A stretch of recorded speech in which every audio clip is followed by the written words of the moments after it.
Let's bring in the host of Life, Liberty, and Levin, the great one, Mark Levin, who joins us this morning.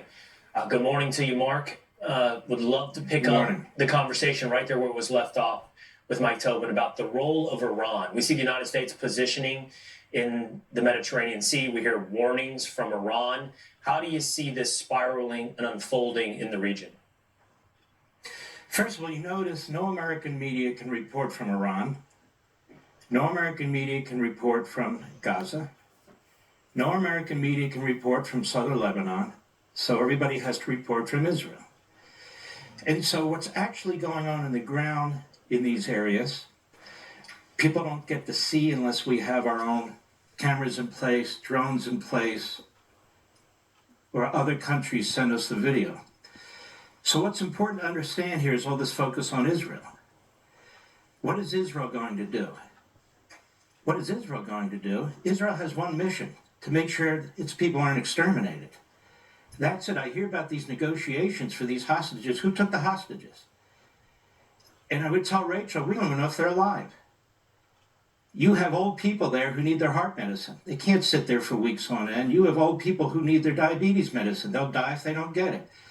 You have babies who need to be attended to like babies. They need milk. They need their diapers changed. Does anybody really think Hamas cares about changing the diapers and giving milk to Jewish babies or American babies or anybody else? They killed 29 Americans, and we act like it's no big deal. No big deal. Who is Biden negotiating with? Qatar. Qatar funds Hamas, as well as Iran. We're going to rely on Qatar. Who's blocking the passageway out when it comes to Gaza? The Egyptians. Where are the reporters there? They're not allowed there. So much of what's going on by the enemy who's killed Americans, we don't get to see, not because people don't try, but because they don't allow it. And so now we're left with stories from CNN and others with the moral equivalency. We've been asking ourselves, me too, for days. Hezbollah on the north, Iran's threatening Israel. Israel doesn't have enough people to fight all these people. It just does not. So let me ask you all a question. We asked the question, what will Israel do? Let me ask you folks a question, the whole country question. What would we do in the United States if this were our circumstance? Why did Iran give 150,000 high-tech, powerful missiles to Hezbollah? They wouldn't have any but for Iran. Why? To blow Israel's cities off the face of the earth. Why did they give tens of thousands of missiles to Hamas? To do exactly what they're doing. Iran could say stop in a second and these guys would stop in their tracks. But they won't. We sent a negotiating team to Iran that includes Iranian sympathizers and at least 3 individuals who were reporting to the Foreign Ministry of Iran. Now, we have to take some accountability here, but I want to ask a question. What does Israel do? Now, I'm going to say something that nobody's saying. Israel has nuclear weapons. They're not going to mention it.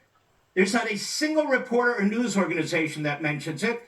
It's just, what will Israel do? What will Israel do? What would we do? I encourage people to go to the National Park Service site, which talks about Harry Truman and his decision. They chose to fight the Japanese, even though they lost. The first atomic bomb is dropped because Truman said we'll lose 1 million or more soldiers, and we're not going to do that. How did he know that? Because on Okinawa, we had the worst casualties of any battle in American history. A little island off of Japan. And he said, I'm not going to put our Marines through that. We've been through enough. He said, we need to pick cities that are not culturally important, but have populations in them. Citizens. This is Truman, a Democrat. Just read it yourself, or any other site you wish, but are also militarily significant. He said, do not give any information to the populations, no heads up. We're doing this for a reason, to put an end to this damn war. Israel's running around dropping leaflets, sending text messages, begging Egypt to open the damn passway so they can get out. Any Arab country, will you take some of these people? No. And we're writing about, look what the Israelis are doing to these citizens in Palestine. When will American media stop being the mouthpiece for people who want to exterminate us, the Jews, Europe, and everybody else? Do they not understand what we're up against? Apparently not. How come there's no talk in today's media, none, about those young men that are going to go into that hellhole? Many of them are not going to come back. They're reservists. Yesterday they were electricians, plumbers, truckers, lawyers, medics, who are not going to come back. What about their blood? Who's caused this situation? As for Iran, this administration rearmed Iran. They were on their backs. Trump had his foot on their throat. They slaughter their own people. Hamas slaughters its own people. The Palestinian Authority slaughters its own people. Hezbollah took over Lebanon. They assassinated the president of Lebanon some decades ago with the backing of Iran. Look at what we're doing. And we're all sitting here. How many have died in the Gaza Strip? It is a human catastrophe. Yes, it is. And my next point is this. What if the Israelis had not stopped Hamas when they did, 48 hours after they attacked Israel? Do you think if these people had the opportunity to blow out the entire nation of Israel and all the people of Israel, but for the fact they were stopped, wouldn't have done it? We talk about casualties. You're one country that's trying to prevent them. Their own casualties and the casualties of their enemy that's trying to destroy them. You have another group, Hamas, backed by Iran, Hezbollah, and all the rest of them, who not only want Jews dead, anybody who gets in their way they want dead. We were attacked on 9/11. We were attacked before 9/11. These people murdered Marines in their barracks. These people took Americans hostage. These people hopefully still have hostages and haven't murdered them yet, or they haven't died yet. They killed 29 Americans in one of the worst terrorist attacks against us. And I'm telling you, we have exactly the wrong mindset, exactly the wrong psychology. We talk about the greatest generation, World War II. This is pathetic. This is pathetic. We know what this enemy is. We know what they're capable of. We have video of what they were doing. That would be like having real-time video in the concentration camps. We didn't have real-time video in the concentration camps. We have real-time video right now. And then, of course, this whole thing on these college campuses, this whole thing, where one U.S. administration after another has allowed Hamas, the Muslim Brotherhood of Palestine, and all the rest of them to have platforms in 300 of our universities and colleges. It's called Students for Justice in Palestine. And that's one of them. We have other groups, the Holy Land Foundation litigate. We have a group called CARE in this country, which backs Democrats. The Democrats back them. They've given advice to the FBI. That group was born in a meeting in Philadelphia in the 1990s with ties to Hamas. We're destroying ourselves from within. We appear to be ready to let Israel get this. You've got 2 aircraft carriers out there. And at the same time, we announce we're not getting involved. We send more mixed messages to these barbarians than is absolutely imaginable. And let me tell you a little secret. I don't care how many aircraft carriers we have out there. If we're not prepared to use them in a way that will destroy this enemy, they're just sitting ducks. So I am so furious about this spiral of propaganda in this country. People don't understand also that the media in America during the Third Reich, we were fighting the Third Reich, among others, covered up the Holocaust. Covered up the Holocaust. The New York Times knows it. I did a show on it here. I've challenged the New York Times to send somebody to debate me. They can't, because in 2001 they wrote their own report how disgraceful they were. Their chief correspondent in Berlin was sympathetic to the Third Reich. Don't think this is just wokeism or liberalism. We have an enemy within that's destroying our own society, that hates our own country. They're endangering us. You have to be absolutely insane, especially after watching this, to not close our border. You have to be out of your damn mind. If Joe Biden doesn't care about American citizens, if Joe Biden's not going to protect American citizens, whether it's crime in our cities, whether it's an open border, whatever it is, I would just say to the Israelis, you do what you have to do. Because Joe Biden gives these speeches, they're very passionate, people like them. He's sending them as many arms as he can, but then he's tying their hands behind their back. This has nothing to do with weather. They're holding off, Rachel, because they're trying to get the hostages out. But we don't even know if they're alive anymore. They're butchers. The only reason they would keep hostages, and probably not all of them, is as a negotiating tool to get money. because they saw what Biden did before. It's like every conceivable wrong thing that can be done is being done right now. But I would say this to the Iranians who watch this network and every others, and I would say this to Hezbollah. You push these people, you push their backs against the wall. You want to see hell? I have no inside information, of course. I suspect they will unleash it, and they're not going to tell the United States, because the United States will rather Israel lose than then do whatever they have to do to win. So put that on the table of debate now. What are they going to do if they're surrounded? What are they going to do if 150,000 advanced missiles are going to be shot? What are they going to do if Iran gets involved? Well, they can't win a conventional war. What are they going to do? I think I know what they do. I know what we would do.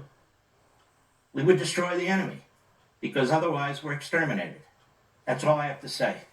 Well, Mark, you brought up nuclear war. I mean, essentially, and also we're talking about America's involvement and how as this expands. No, we're not. No, we're not. No, we're not. If you drop, look. I'm Rachel, sorry. Hold on. Yeah. Rachel, when you ask questions like that, you need to answer them, not just ask them. What are they going to do if there's multiple front war? What are they going to do if they have kidnaps or hostages and other hostages? What are they going to do? Die, I guess. We had a general on earlier in the show who said that our military is not doing well. You know, recruitments are low. They're not focused. He described a military that's not prepared in many ways, and yet there we are in Ukraine. We could have another front here. China's on the move. I mean, this has to be. We have to pause and think a little bit here, because it just sounds like a roll towards war. Honestly, I don't know what you're talking about. What does Ukraine have to do with this, and China have to do? I'm talking about the Israelis are going. I'm talking. Well, the Israelis have their issue, but I'm concerned that a lot of the talk that's going on now is about involving the United States, and that's another matter. And it's not anti-Semitic to say that we as Americans should take a pause. Okay, look, I didn't say it was anti-Semitic. That's number one. So I don't appreciate that either. Number two, the Israelis haven't asked us to get involved. They asked us to give them equipment. Number three, they have their own arsenal, which they never admit. So while you bring up all these issues to me, which kind of fogs precisely, you're the Prime Minister of Israel. You're about to send hundreds of thousands of your troops in to take out the enemy once and for all. We saw the slaughter that took place. He's not thinking about Ukraine or China, neither are we. And I'm saying to you this, I'm telling you the truth. Sometimes it's tough. If Israel is going to face annihilation, you think they have those nukes in there to collect dust? I'm not even encouraging anything be done. I'm not even saying nuke them, nuke them, nuke them. I am saying Iran needs to understand, and Hezbollah needs to understand, that if you think you're going to wipe out these people, you're not. And so we have to deal with reality. And reality is that America's involved in this. America, I said they're going to drop them. In my opinion, they might. I don't know. I have no idea. I'm the only one bringing this up. I'm not even encouraging it. But if you're a country that has that kind of weaponry, and your people are going to be slaughtered as they were, except this time totally destroyed, they need to be thinking about all their options. And my guess is they are. I don't know. So when we go on TV and say, what are they going to do? What are they going to do? They're surrounded. They're going to wipe them out. We can't send troops. We can't. Fine. But if I'm the president or prime minister of Israel, I got to think it all through. All of it. As far as the U.S. military being stretched, that's not Israel's fault. It's nothing to do with Israel. And it might be nice if we actually started to fund our military too, and not treat it like it's some secondary agency and put a 19% increase for the EPA. We have a lot of problems in this country. A lot. But that's not on the head of the Israeli people who are trying to survive. Yeah. I'm done unless somebody else has another question. Well, Mark, it all underscores the violence and the threat that has been brought to us when we look weak.